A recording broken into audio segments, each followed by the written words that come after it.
Voilà, je m'appelle Alain Servet, j'ai quelques diplômes, j'ai donné cours de l'enseignement supérieur, de type court et de type long, en kinésithérapie et en psycho. Et je suis retraité maintenant depuis quelques années, mais je continue à travailler parce que ça m'intéresse et que j'ai eu le plaisir de rencontrer l'inventeur du Line Quartz et ça m'a tout de suite interpellé puisque j'avais déjà préalablement fait pas mal d'études cliniques et notamment pas mal de mémoire que j'avais accompagné et en psychologie et en kinésithérapie par rapport aux émotions, par rapport à l'énergétique et par rapport aux thérapies différentes de celles qu'on recouvre habituellement en médecine traditionnelle. Je ne suis pas médecin, je ne peux pas prescrire, je ne peux pas faire de diagnostic, Vous n'avez pas de mais conflit d'intérêt. j'ai pas de conflit d'intérêt non plus, mais ça va très bien avec mes collègues, avec des amis médecins qui m'envoient pas mal de monde et voilà. D'accord. Et alors, bon, voilà, là, je viens d'expérimenter ce fameux Line Quartz. Donc, vous m'avez installé en fait sur une table Oui, avec une petite couverture. Vous m'avez oui. mis. Couverture blanche, c'est important parce qu'en fait, ça ne va pas prendre toutes les couleurs particulières qui ont en fait des fréquences particulières par rapport aux ondes Qui sont envoyés. qui sont envoyées du corps et vice-versa.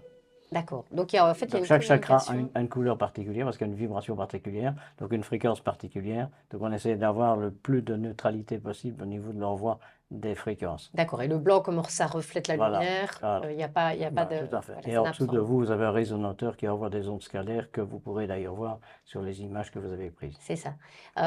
Donc, là, on va travailler alors avec de la lumière Oui, et avec on de la travaille musique avec de la musique, oui. et avec des fréquences vibratoires. Donc il y a de la luminothérapie, il y a de la chromothérapie et il y a de la thérapie par musique. Mais c'est marrant parce qu'en fait, vous m'obstruez les yeux et Oui, vous me dites qu'on travaille avec la lumière, avec des couleurs. absolument. Mais les couleurs, de toute façon, vous savez qu'elles ont une fréquence particulière Oui, voilà. et qu'elles vont, on l'espère, en tout cas c'est une hypothèse qu'on va essayer de prouver par les études cliniques qui vont suivre, qui est une cohérence de phase entre ce que vous émettez, vous, comme onde électromagnétique, et ce que nous émettons avec les fréquences particulières qui traversent le quartz, Donc ça veut qui dire qu'il y a vibrent. Le quartz vibre d'une certaine manière, la fréquence qui est envoyée vibre d'une certaine oui. manière, et normalement, on devrait pouvoir avoir une cohérence de phase à partir d'un certain moment, puisqu'on va travailler sur la mémoire cellulaire. Donc on régule en fait. On essaye de réguler, on pose l'hypothèse en tout cas, puisque nous sommes scientifiques, on n'a pas de croyance, Oui, on n'a que des hypothèses et on essaye de les prouver par des études cliniques. d'accord. Et alors au niveau des effets, quand on a un appareil comme ça, je veux dire, au niveau des effets visibles ou ressentis, qu'est-ce qu'on peut avoir comme effet? Euh, Alors, au niveau immédiat, moi, je peux donner mon expérience. C'est voilà, vrai que donc je sentais que je me détendais de plus en plus. oui, Donc, ça vraiment c'était important, oui. une détente de Ok, plus oui, en plus. Et oui. j'avais l'impression que j'étais détendue. Ben non, je me redétendais encore. Oui, Donc, c'était assez. oui, J'ai commencé par les pieds. J'ai senti que mes pieds partaient et je n'ai pas su les maintenir. Et puis, alors, tout le corps, en fait, se détend. Et j'ai senti des vibrations au niveau du ventre, enfin, des contractions et des vibrations au niveau du ventre. C'est surtout ce que j'ai senti. Et alors, des picotements au niveau des mains. ok. Mais quand vous sortez de l'énergie, de toute façon, l'énergie peut être picotement, ça Exactement. peut être contraction, ça peut être relâchement, etc. Tout ça, cette énergie, en fait, on part sur le phénomène énergétique des ondes électromagnétiques et D'ac- des ondes scalaires qui, elles, ont la propriété de passer à travers la Terre par en dessous et de créer autour de vous Un euh, champ. un champ magnétique, électromagnétique et un champ lumineux qui va en fait va jouer sur l'ensemble de votre corps. Alors la musique a ça de particulier, c'est qu'elle correspond à une loi de physique qu'on appelle la loi de piézoélectricité. Mhm. Ce sont des ondes mécaniques qui sont transmises au niveau auditif, bien évidemment, qui vont toucher non pas uniquement votre appareil auditif, vos oreilles, etc., mais qui vont toucher l'ensemble de votre corps. Comme vous êtes non centrosymétrique, c'est-à-dire que si je vous coupe en deux, que je réclame les deux parties, vous ne serez pas Mhm. complètement dans la symétrie. C'est-à-dire qu'une cellule non centrosymétrique qui va recevoir des ondes mécaniques va réagir en émettant de l'électromagnétisme. Donc D'accord. on a automatiquement, avec la musique aussi, toute une série de réponses électromagnétiques. Ça, c'est une première chose. Et deuxièmement, on travaille aussi avec des algorithmes tout à fait particuliers, en s'inspirant aussi de Joel Steinheimer, qui a en fait a travaillé sur des algorithmes particuliers avec les plantes, avec des cépages bordelais, etc. Et il a travaillé pour créer, en fait, si vous voulez, des rythmes particuliers, fréquences Au particulières niveau du à son. partir d'ADN, etc. Donc c'est quelque chose qui n'a pas été inventé. C'est pas Oui, moi qui l'ai inventé. ce J'ai n'est rien pas inventé du ce tout, n'est moi. pas une bête musique qui passe. Ah, du tout, du tout, du tout, du tout. Elle Elle est travaille d'une manière rythmée. algorithmique, d'une manière tout à fait particulière. Ok, d'accord.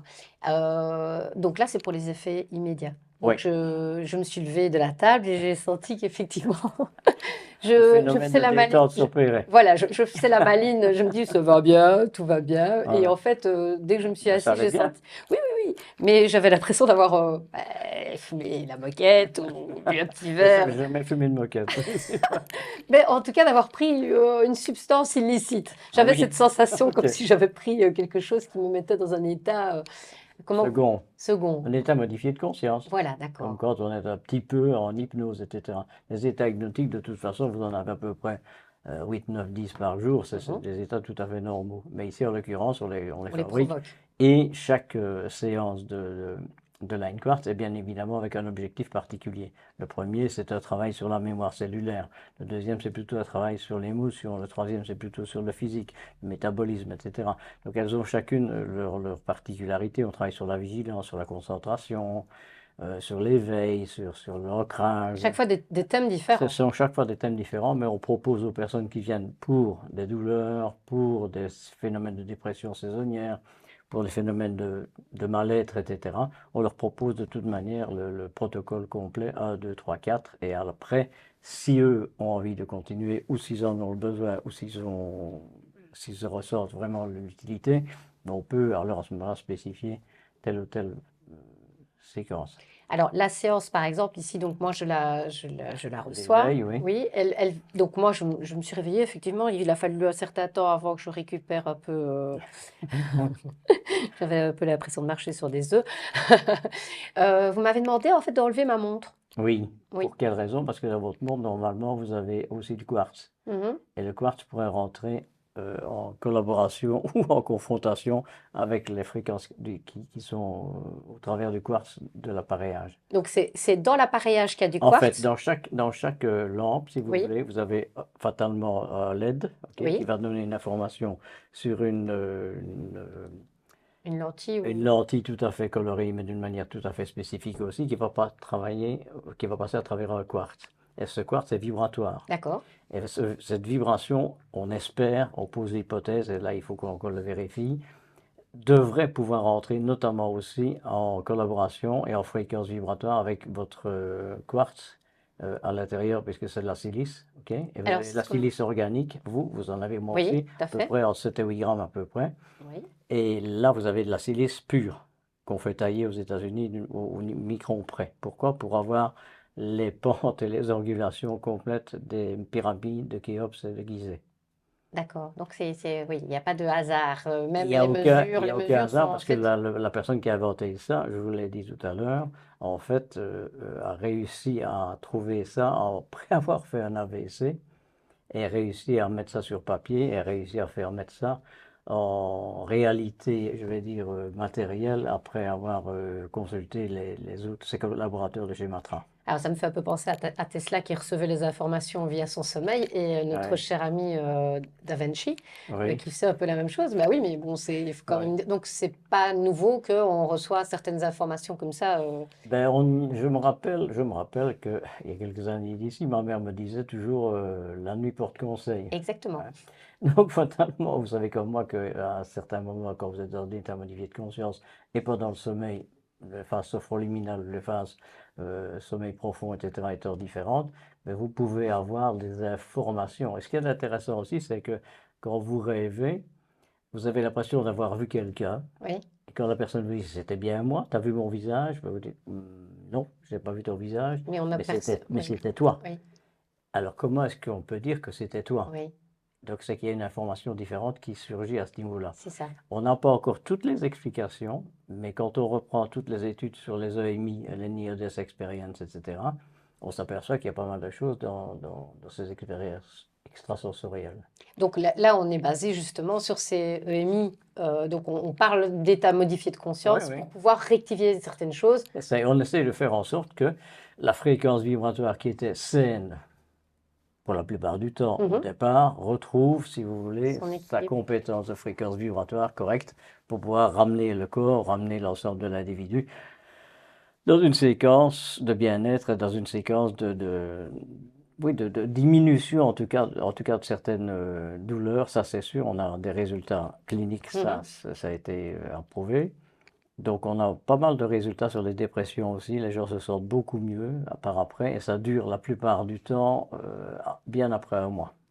Oui, Donc j'allais il y a des vous poser la personnes, vous voyez, question, qui oui, viennent c'est par ça. exemple pour de la Oui, fibromyalgie, et qui arrêtent de prendre certaines posologies qu'on leur a proposées au niveau allopathique, etc., et qui reviennent par exemple tous les ans, tous les 6 mois, et qui reviennent faire une ou deux séances bien particulières parce qu'ils ont su que c'était celle-là ou celle-là qui leur avait fait le plus grand bien. Et donc à ce moment-là, on leur propose de le faire, et puis ils reviennent 6 mois ou un an après, etc. Mm. Mais la plupart du temps, on a des très bons résultats. Et sur les études cliniques que nous avons faites, qui ont été maintenant publiées, on a 70% de résultats valables. Et Alors qu'on vous demande un minimum de combien de pour que ce soit. 25 à 28% pour pouvoir publier. Oui, donc Donc c'est assez intéressant. Et même on a ça au niveau même du bien-être en général, c'est-à-dire de la vie de tous les jours. On a aussi des diminutions d'angoisse. On a des gens qui sont nettement plus zen, mhm. etc. Donc ça engage tout un tas de processus qui sont évidemment au niveau neurophysiologique liés, hein. Ça c'est clair, mais je ne vais pas vous faire un cours Non, non, non, non, là-dedans. mais vous m'avez parlé qu'en fait, ça pouvait aussi jouer sur la mémoire de l'eau. Oui, Euh, c'est-à-dire qu'en fait, on part du principe que, comme là, bon, si je vous pose une question piège, ça commence fort. C'est quoi la mémoire? C'est quel est le substrat de la mémoire? bah oui, mais Mais veux dire, on va aller dire que c'est au niveau du cerveau, mais voilà. oui, c'est vrai que c'est au niveau du cerveau, mais si vous avez lu, comme je l'espère, les travaux du professeur Marc-Henri, et Ah, mais notamment c'est dans l'eau. Benveniste, Je veux dire, on etc., garde, on a les informations dans le liquide. oui, Et on et a du liquide ce qu'il partout. faut savoir, c'est surtout que vous comme moi, nous sommes que de la flotte, Oui, hein, c'est-à-dire en nombre de molécules et non pas en masse oui, molaire, oui, tout à fait. etc. C'est ça. Mais je vais pas m'arrêter. Non, mais ça va jouer sur donc C'est ce sur qu'on, le liquide du corps. oui, de toute façon. Et ça part même d'un principe qu'on connaît, puisqu'en IRM, etc., on travaille notamment sur la compétence des atomes d'hydrogène de certains tissus. D'accord, Donc ça, on retrouve ça, si vous voulez, dans la médecine traditionnelle. d'accord. Mais il faut aller, enfin, je trouve qu'il faut aller plus loin Ça va approfondir pour de toute manière. approfondir de toute façon. Mais là, il y a déjà aussi des études cliniques qui sont en route pour la prochaine année. Et on a déjà pas mal d'accords et donc on est parti, mon kiki. Ça fait combien de temps que cette machine est... Ben, elle est à peu près 7-8 ans qu'elle est en route. Ok. Oui, Mais voilà, 7-8 ans qu'on travaille dessus pour non seulement améliorer, mais aussi essayer de persuader les gens qu'il y a d'autres possibilités d'approche du bien-être humain que celui par vous traditionnellement. sentez qu'il y a un frein? Oui. Oui. Non, mais oui, je trouve que c'est très important de le dire et que c'est bien Il y a un dommage frein parce qu'il y que ait... quelque part, il faut partir d'un principe complètement différent. On n'abandonne pas complètement la physique newtonienne, tout ce qu'on a fait auparavant, parce que ce serait loufoque d'abandonner tout ça. Mais il faut pouvoir se tourner vers la physique quantique, qui est, elle, difficile à aborder parce qu'elle est aussi probabiliste. Donc on n'a pas de certitude par rapport à certaines choses. Et il faut savoir aussi qu'à partir du moment où on va observer une expérimentation, on risque de changer la nature de l'expérimentation. Exactement, Donc oui. il y a toute une série de choses autour desquelles c'est très difficile d'aborder ça. Et puis il faut changer tout son principe que le vide n'existe pas, que le vide est plein. Là, C'est- Marc-Henri en parle beaucoup, beaucoup mieux que moi parce que lui est compétent. les mémoires, on dit qu'il y a parfois, les mémoires ne sont peut-être même pas dans le cerveau, qu'on parlerait que ce serait même en dehors. Oui, parce que jusqu'à présent, on n'a pas pu trouver comment ça se passait au Oui, c'est niveau du ça. cerveau. Oui, c'est ça. Mais si on accepte le paradigme différent, que la mémoire se trouve au niveau de l'eau sous forme de bytes, 0 et 1, etc., d'ouverture et de fermeture, avec une modélisation comme celle de Marc-Henri, qu'il a fait parce que c'est un monsieur pour lequel j'ai une grande admiration, on peut comprendre beaucoup de choses par rapport à ça. Vous voyez, donc la conscience n'est pas limitée, à mon sens, Au corps, qu'au niveau du corps. La conscience peut être à un autre niveau. c'est ça. Et il ne faut pas non plus rejeter tout ce que les Égyptiens, les Hindous, les Chinois et tous les gens qui nous ont précédés ont mis en place. c'était d'une manière empirique, mais aujourd'hui, on peut, grâce à certains moyens de contrôle et certains moyens d'observation beaucoup Vérifier plus des résultats. sophistiqués, on peut vérifier des résultats beaucoup plus faciles, enfin, un peu plus facilement. Vous m'avez parlé donc des quartz qui étaient taillés en Oui, pyramide. oui, Donc on oui, parle aussi alors donc de fameux nombres d'or et oui, donc c'est basé là-dessus aussi. oui, Voilà. aussi. Oui. Mais l'inventeur, parce que c'est pas moi l'inventeur, Non, non, non, je non. suis Oui. même pas un promoteur, moi je suis un, Un un actif, utilisateur, un voilà. utilisateur, je suis formateur pour la physique quantique et ça, mais c'est tout. Mais il a encore quelques petits secrets, je vais dire qu'il ne lâche pas parce que quelque part, il n'a pas envie non plus que on mette ça Ah ben, à n'importe quelle sauce exactement, parce et que le problème, n'importe comment et faire oui, n'importe voilà. quoi. Voilà. Soyons prudents. Oui, ben, Voilà. il faut toujours rester prudent de toute manière. Il faut toujours mettre des gants pour parler de ces choses-là. Mais en Si on ne sait pas attendant, convaincre à coup de massue, il vaut mieux convaincre à coup de plume. oui, et puis je pense qu'il faut rester abordable, il faut être Absolument. ouvert. Et c'est Et justement être la humble aussi. voilà, on a toujours à apprendre. Les portes Parce s'ouvrent au fur et à que mesure. il y a tous les jours des choses qui se passent et qu'on découvre. Enfin, moi personnellement, que je découvre. Et j'ai pas arrêté d'étudier depuis que je suis né, je crois, j'ai l'impression. Mais je continuerai parce que ça m'intéresse. Parce qu'au Le fur et à vivant mesure, m'intéresse. Et puis voilà, je commence à comprendre un petit peu les choses. Un petit peu. il y a encore beaucoup de travail. Oui, Est-ce que c'est une porte qui s'ouvre, il y en a 10 qui sont derrière et qui attendent qu'à être ouvertes? c'est souvent le cas. Oui, C'est souvent le cas, oui. ok. Bah, est-ce que vous avez peut-être un conseil à donner par rapport Oui, alors à ce serait prétentieux de ma part comme conseil. un conseil, quoi. Voilà. Non, je demanderais simplement aux personnes de se poser la question de savoir est-ce que tout ce que je ne comprends pas est obligatoire et est exclu? C'est ça.